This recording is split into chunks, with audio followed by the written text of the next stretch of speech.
Assalamualaikum warahmatullahi wabarakatuh. Hai, kembali lagi di YouTube-nya Dea. Kali ini aku akan membahas ringkasan buku tentang filosofi teras karya Henry Manampiring, ilustrasi oleh Levina Lesmana. Bab 1. Survei khawatir nasional. Di bulan November 2017, saat saya sedang mempelajari filosofi teras, saya terpikir untuk mencari tahu apakah orang-orang lain juga merasa khawatir mengenai hidupnya. Melalui riset baca kepo ilmiah, saya kemudian membuat survei khawatir nasional secara online. Survei khawatir nasional dilakukan selama seminggu dengan rentang waktu tanggal 11 sampai 18 November 2017. Jumlah responden sebanyak 3.634 responden dan komposisi responden 70% perempuan. Survei ini menanyakan tingkat kekhawatiran responden terhadap kehidupan secara umum dan beberapa aspek hidup yang umum bagi generasi milenial, yaitu mereka yang dilahirkan antara tahun 1980 sampai 2000. Pertanyaan mengenai rasa khawatir selalu menggunakan skala 4 poin, yaitu sangat tidak khawatir, sedikit khawatir, dan sangat khawatir. Bagaimana hasilnya? Ketika ditanyakan mengenai tingkat kekhawatiran tentang hidup secara keseluruhan saat ini, hasilnya adalah 63% mengaku merasa lumayan khawatir atau sangat khawatir tentang hidup secara umum. Dari responden yang masih bersekolah atau kuliah, seperti separuhnya 53% merasa khawatir dengan pendidikan mereka. Untuk responden yang berada di dalam relationship atau pacaran atau menikah, mereka yang mengaku agak khawatir dan sangat khawatir mengenai hubungan mereka ternyata minoritas dengan persentase 30%. Bagi mereka yang merasa khawatir soal relationship, mereka tiga kekhawatiran utama adalah relationship mau dibawa kemana, relationship yang terasa sudah hambar, pasangan selingkuh sangat dekat dengan pilihan keempat, yaitu hubungan tidak direstui orang tua. Bagaimana dengan responden jomblo? Apakah yang jomblo merasa lebih khawatir soal status jomblo mereka? Ternyata hasilnya tidak. Di antara mereka yang mengaku agak atau sangat khawatir soal status jomblo mereka, tiga kekhawatiran utamanya adalah: 1. Khawatir tidak akan pernah mendapatkan pasangan. 2. Khawatir dengan umur. 3. Khawatir tidak menarik lagi.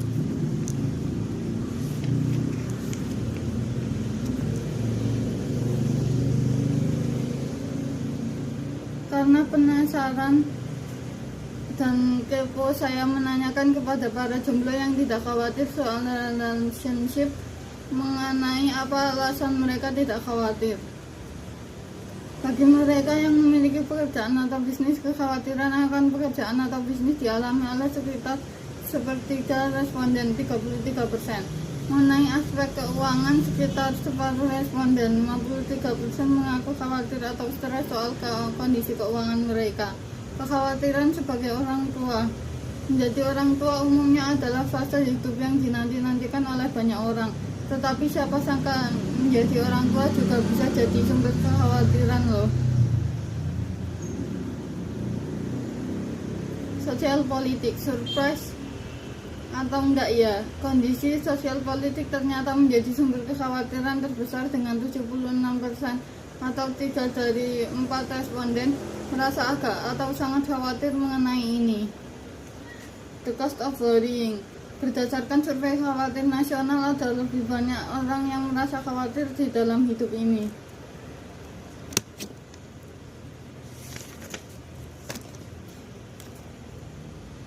Sobat, mungkin kamu berpikir, tidakkah kekhawatiran akan hidup itu normal? Untuk apa dipusingkan atau dikhawatirkan? Khawatir tentang khawatir. Menurut saya, kekhawatiran adalah sesuatu yang bisa dan seharusnya dikurangi karena menimbulkan banyak biaya. Apa saja biaya dari kekhawatiran? 1. Menghabiskan energi pikiran. 2. Menghabiskan waktu dan juga uang. 3. Mengganggu kesehatan tubuh. Masalah khawatir bukan masalah di pikiran saja. bagaimana latar belakang sampai dokter memilih kuliah psikiatri dan kemudian mendalami psikosomatik medicine. Wawancara dengan Dr. Andri, SPKJ, FAPM. Saya lahir dan besar di Tangerang. Saya memilih bersekolah di SMA negeri karena zaman dulu katanya lebih mudah masuk FKUI, Fakultas Kedokteran Universitas Indonesia. Kalau datang dari sekolah negeri sudah menjadi mahasiswa kedokteran, mengapa tertarik untuk mengambil jurusan psikiatri? Kalau keinginan menjadi psikiater sendiri sudah sejak dari kuliah tingkat 1.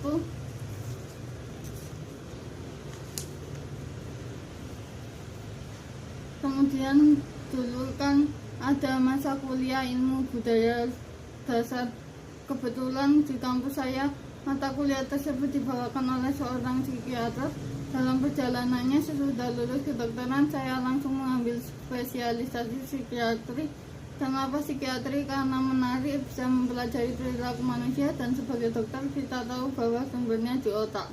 Saya menjadi dokter dan mengambil psikiatri untuk melawan stigma bahwa psikiater itu hanya ngurusin orang gila saja. Kalau ketertarikan pada pengobatan psikosomatik bagian dari ilmu psikiatri yang menghubungkan psikiatri dan disiplin kedokteran lainnya seperti penyakit dalam, alergi, saraf, dan lain-lain. Di tahun kedua belajar psikiatri, saya berkenalan dengan psikosomatik. Jadi sederhananya, apakah itu pengobatan psikosomatik? Di ilmu pengobatan psikosomatis dijelaskan bahwa apa yang terjadi di otak kita bisa mempengaruhi badan secara keseluruhan. Kita sebagai psikiater gak cuma bilang kamu ini sakit kepala karena banyak mikir. Jadi bagaimana stres bisa merusak kesehatan tubuh kita. Ada quote dari Hans Selye, bukan stres yang membunuh kita, tapi reaksi kita terhadapnya.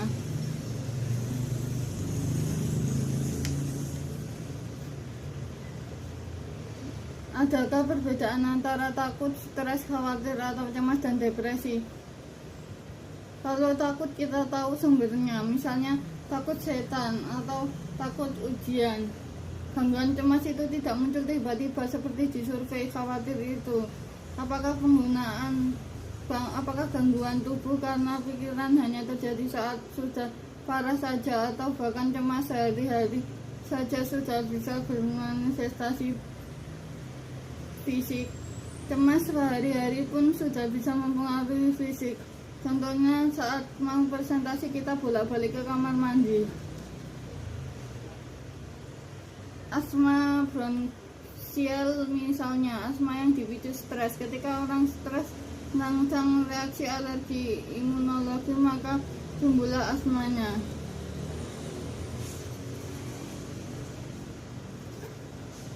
Bisakah saya artikan bahwa perasaan di sini adalah jangan anggap remeh, khawatir atau cemas kecil yang terjadi sehari-hari?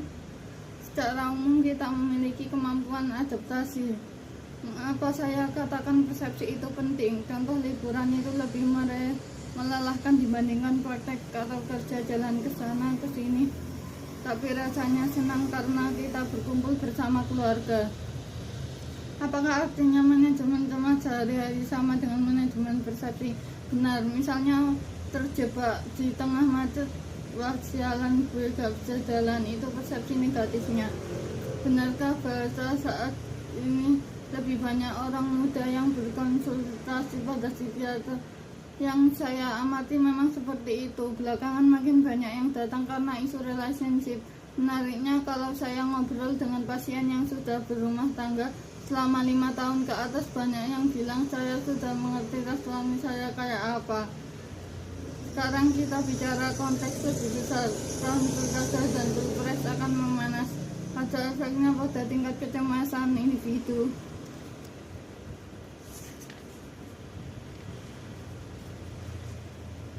Mungkin kita harus membatasi punya WhatsApp group. Dulu ada situs abal-abal, sekarang sudah jarang orang abal-abal, yang banyak yaitu teman-teman kita sendiri yang turut menyebarkan berita hoax. Adakah pesan-pesan untuk membaca.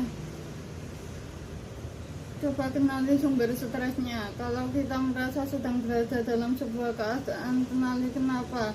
Catat hal-hal dalam hidup yang bisa atau pernah membuat kita bahagia, misalnya olahraga, ngobrol, punya teman.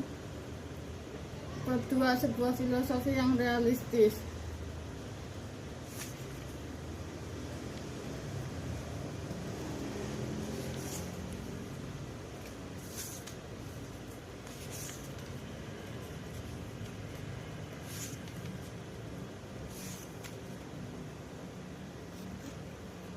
Filosofi teras atau stoicisme adalah aliran filsafat Yunani Romawi purba yang sudah berusia lebih dari 2000 tahun, tetapi masih relevan untuk kondisi manusia zaman sekarang. Sebagai sebuah filsafat, stoicisme bisa melengkapi cara kita menjalani hidup. Stoicisme bahkan bukan agama kepercayaan. Stoicisme mengandung banyak ajaran dan nilai-nilai universal yang mungkin kita dengar dari filosofi lain, nilai budaya atau agama. Tujuan utama dari filosofi teras adalah hidup dengan emosi negatif yang terkendali dan hidup dengan kebajikan, atau bagaimana kita hidup sebaik-baiknya seperti seharusnya kita menjadi manusia. Bab 3, hidup selaras dengan alam.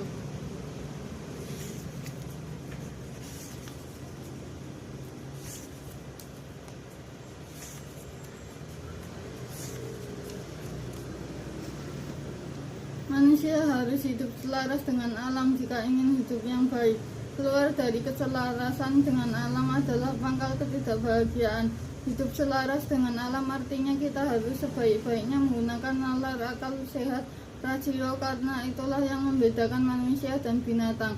Filosofi teras percaya bahwa segala sesuatu di alam ini saling terkait, interconnected, termasuk di dalamnya segala peristiwa yang terjadi di dalam hidup kita. Melawan atau mengingkari apa yang telah terjadi artinya keluar dari keselarasan dengan alam. Bab 4, dikotomi kendali.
Dalam hidup ada hal-hal yang di bawah kendali kita dan ada yang tidak. Orang yang bijak adalah yang bisa mengenali kedua kategori ini dalam segala hal di dalam hidupnya. Hal-hal yang tidak di bawah kendali kita, kekayaan, reputasi, kesehatan, dan opini orang lain.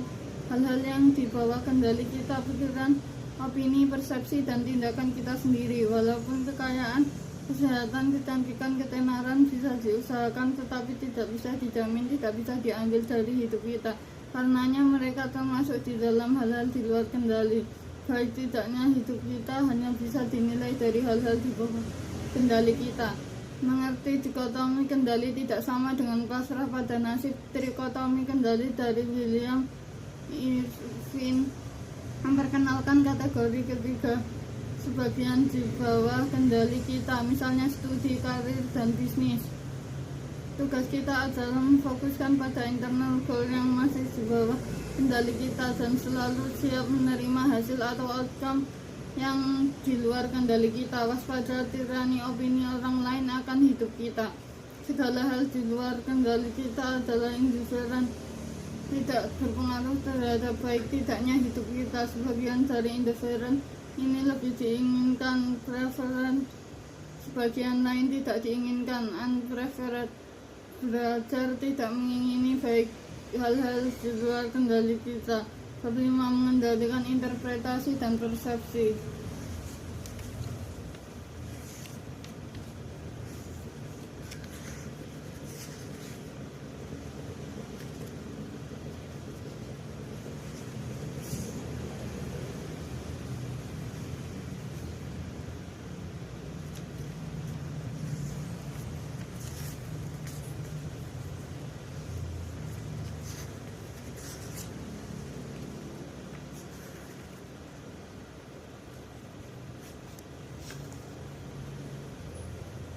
Manusia kerap kali disusahkan bukan oleh hal-hal atau peristiwa, tetapi oleh opini, interpretasi, penilaian, atau value judgment akan hal-hal atau peristiwa tersebut.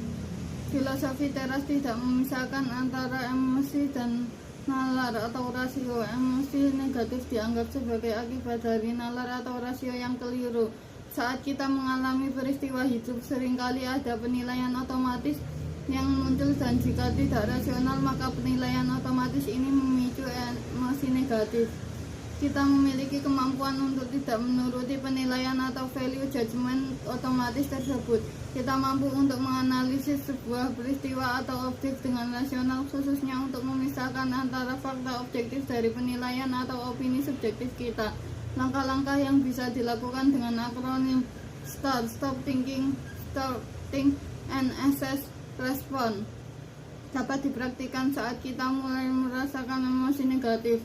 Kita juga bisa mengendalikan respons lebay terhadap segala hal dengan mengingat betapa ramahnya masalah jika dilihat dari jauh, bahwa tidak ada yang sungguh-sungguh baru di kehidupan manusia, dan pada akhirnya semua akan terlupakan oleh waktu.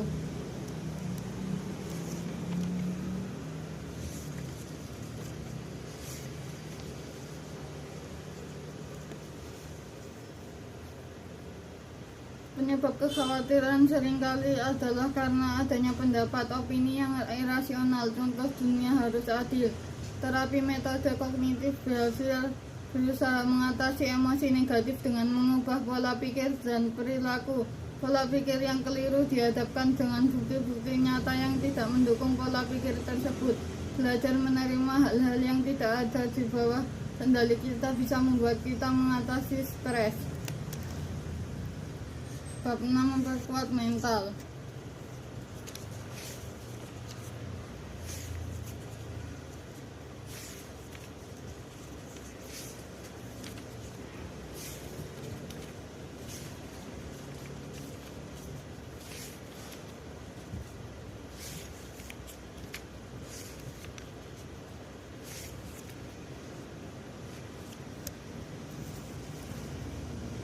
Kekhawatiran dan kecemasan kita lebih banyak yang akhirnya tidak terjadi. Premeditatio malorum adalah teknik memperkuat mental dengan membayangkan semua kejadian buruk yang mungkin terjadi di hidup kita di hari ini dan ke depannya. Perbedaan premeditatio malorum dan kekhawatiran tidak beralasan adalah dalam premeditatio malorum kita bisa mengenali di luar kendali kita dan memilih bersikap rasional. Manfaat lain dari premeditatio malorum adalah membantu kita mengantisipasi peristiwa buruk jika terjadi, dan karenanya tidak terlalu terkejut jika benar-benar terjadi. Hubungan kita dengan rezeki adalah pengguna atau peminjam. Kita harus selalu siap ketika segala rezeki dan keberuntungan kita diminta kembali oleh Dewi Fortuna. Ada banyak hal-hal negatif dalam hidup ini yang sebenarnya remeh dan tidak perlu dibesar-besarkan. Ketimun pahit, contohnya, saat kita mendapat musibah besar dan kecil, bayangkan bagaimana kita akan bersikap jika ini menimpa orang lain. Orang yang benar-benar kaya adalah dia yang merasakan cukup. Orang yang benar-benar miskin adalah dia yang masih menginginkan lebih. Amar Fatir, cintailah nasib apa yang telah terjadi dan sedang terjadi saat ini.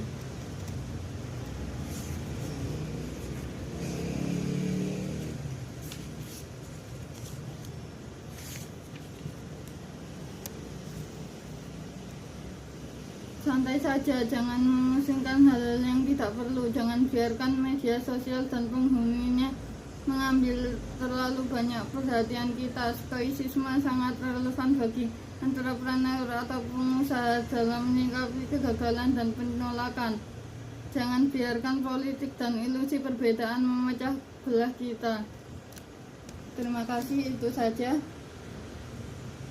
ringkasan dari buku Filosofi Teras karya Henry Manampiring. Apabila ada salah kata, terutama pengucapan dalam bahasa Inggris, saya minta maaf. Wassalamualaikum warahmatullahi wabarakatuh. Bye bye.